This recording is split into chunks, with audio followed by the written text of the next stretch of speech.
I was filming the final game of the championship series, Canada versus the United States. I mean, it was a huge event. They were packed to the rafters in the Hershey Center. And all of a sudden, the gate opened and out skated this tiny little woman with her hockey stick and her helmet, and she started skating around the rink, and the cheers were unbelievable. She would take the puck and flip it into the net, and then do another skate and flip the puck into the net again, and the place went wild. And as she skated by me, she gave me a little wink and a smile, and I captured that on film, and I'll never forget that look that she gave me. She's not a person that you think of would be a politician, because I don't think she has a huge ego. I think she really just is dedicated to the kinds of things she commits to. She's consulted by prime ministers. You know, all the prime ministers that have been in office since she's been mayor, she's been they consult with her. She's a pretty powerful woman. There was a gentleman that was having a problem in Port Credit, and he was on the roof, and he was going to, I guess, jump. And so the fire department was there, and they were asking him to come down. And he said, "No, I'm not coming down until Mayor McCallion comes down and talks to me." And I think she heard this on the radio. So she was either coming from a meeting or something, and she drove down to this location in Port Credit, got out of her car, and said to him, "Will you please come down?" And he did. When I would travel throughout the world and someone would say, "Where are you from?" I would always say Toronto, because I felt that perhaps if I said Mississauga, no one would know where it was. So I would say Toronto. I very proudly, when I travel now, always say I'm from Mississauga, the 6th largest city in Canada. And that pride comes from Hazel. Hazel McCallion could have been the minister of anything she wanted in any government, federal or provincial, in Canada or Ontario, and she chose not to. She chose to stay in Mississauga and build her city. She'll walk in a room and she will inspire you, and you want to do something and say, "You know what, yeah, I'm going to do it." And, you know, this is this little 4-foot, I don't know how tall she is, but this amazing woman. She's a force to be reckoned with, a hurricane. Absolutely. Name suits her.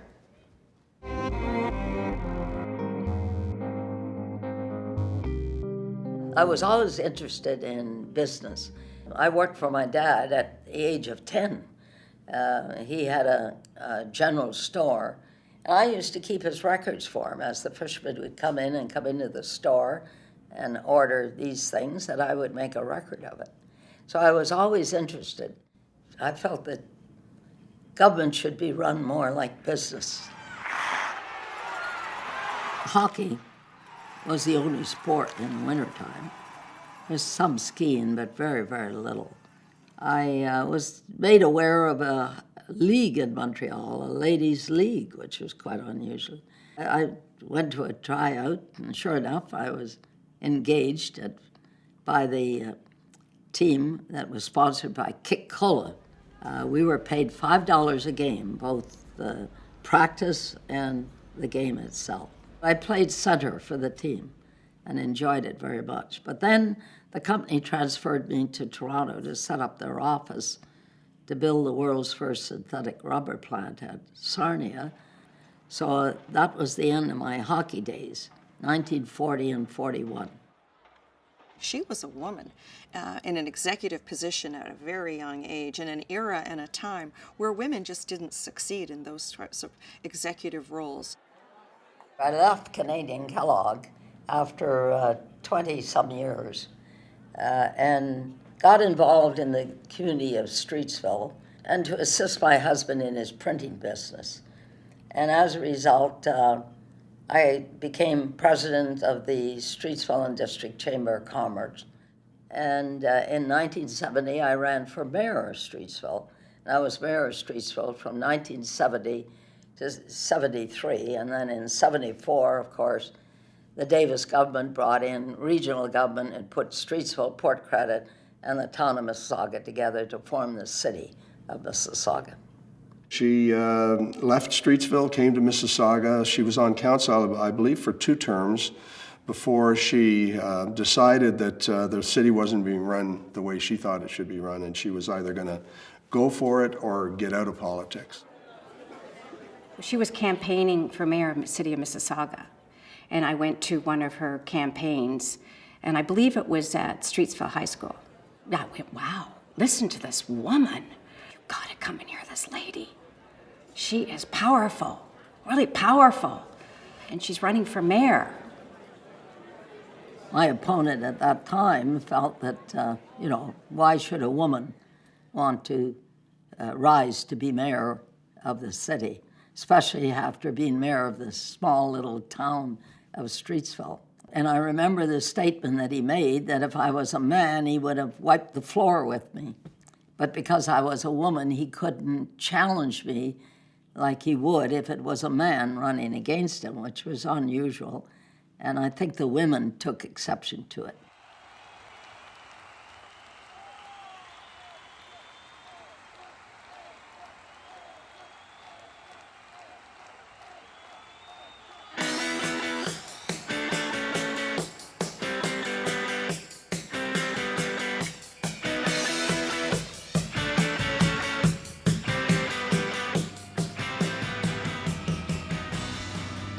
I'd only been mayor a year. I was in bed. I'd gone to bed about 10 o'clock that night. And my son woke me up and said, Mom, I think the city hall has been blown up, because he saw the big explosion. So he went up on the roof of our bungalow to see if he could see what was happening. I looked through the window and the sky was just yellow. And I really thought that somebody dropped a bomb. It was a very eerie feeling. You kind of didn't know what was going to happen, and you had no control. That train was loaded with chemicals. Chlorine was being emitted into the air. We started evacuating people in different areas of Mississauga, depending on which way the wind blew. 230,000 people were eventually evacuated. And then one day I had to stand on a corner in Mississauga, the city car, and say, the city is closed down. It was the largest evacuation in the history of North America at the time. There's been some evacuations larger than that now, but it was the largest then. I think she showed Mississauga, and for that matter, the world, that she was here to stay and she was ready to take on all the challenges that would be thrown at her. She just proved very early in her career as mayor that she was ready for the job. During her tenure, we went from about 250,000 people and tripled in size during the 36 years that she was mayor of the city. And she brought a sense of stability to that growth, to managing that growth and making the development community pay their fair share, to make sure that we got all the infrastructure we needed. Other cities used to phone me and say, how are you doing that? And we'd say, well, we're just managing our money really well. She'd walk in, sit down, put on the mic, hello, you're on the air. That was it. Sometimes I'd suggest, Madam Mayor, do you want a host? Nope, it's about me, they want to talk to me, I don't need a host. Mississauga, the pumpkin. We were determined to get women's hockey into the Olympics, and everyone said it's not going to happen. And women's sports and women's hockey didn't have a lot of credibility in the olden days. Ultimately, we rode on Hazel's credibility and coattails quite a bit because, we didn't have a lot of credibility as a women's sport, but she certainly did in her life. She was pretty intimidating at first. When you're dealing with her on an issue, she was tough. She asked a lot of tough questions. It would be quite common for our local MPs to have Hazel McCallion phone them before 7 in the morning to follow up on, what are you doing for Mississauga? What about that project I asked you to fund? There's an old story in Queen's Park that when Hazel McCallion is in the building, all the doors close. She's walking down the hallway in case she runs into a minister because they're afraid she's going to give them her peace of mind. I've been in her office when I've seen her pick up the telephone and say to her assistant, get such and such a person on the phone. and that such and such a person would be the Prime Minister of Canada. One day I called Hazel. I said, Hazel, do you have time tomorrow morning? I'd like to see you. He said, okay, come over for breakfast or coffee. I say, what time do you want me to come? I said, oh, when you are up, I'll be there. He said, please, come 4:30 in the morning. I'll be ready. Coffee will be ready. She taught me that it was okay to be strong and have strong opinions and to, make your voice heard in a room. Do your homework. Do your homework. Do your homework. Do your homework. Do your homework. If you don't do your homework, there ain't no meeting. And what that really meant was, understand the issue, look at what others are doing, and be thoughtful about what the impact is of what you're suggesting, what you're recommending. One thing I learned was from the Queen Mother.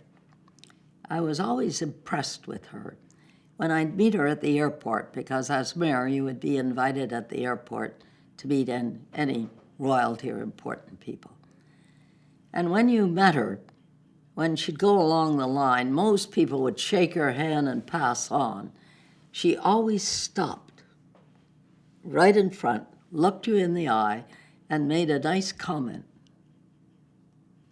Other people would just, I've met many important people, and it's just a routine. Oh yeah, here's a group of people, shake their hands and pass on.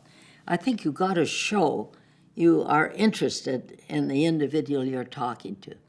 If you want to be successful, in my opinion, today, in politics or private sector, you got to be able to mix and enjoy being with those people, not just to do it for no other reason than you want to be with them. Her legacy is building a city. I mean, there's no question that when she first became mayor, we were a collection of towns and developments, but we weren't a city.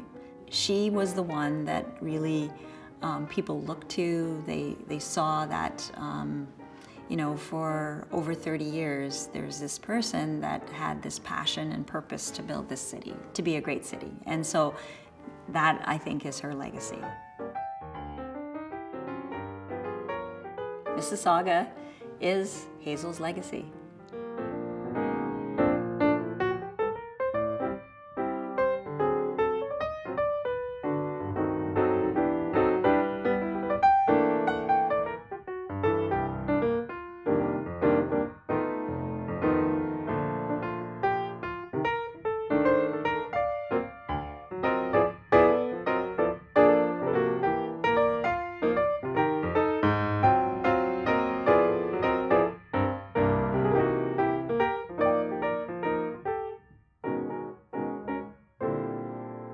Do your homework always.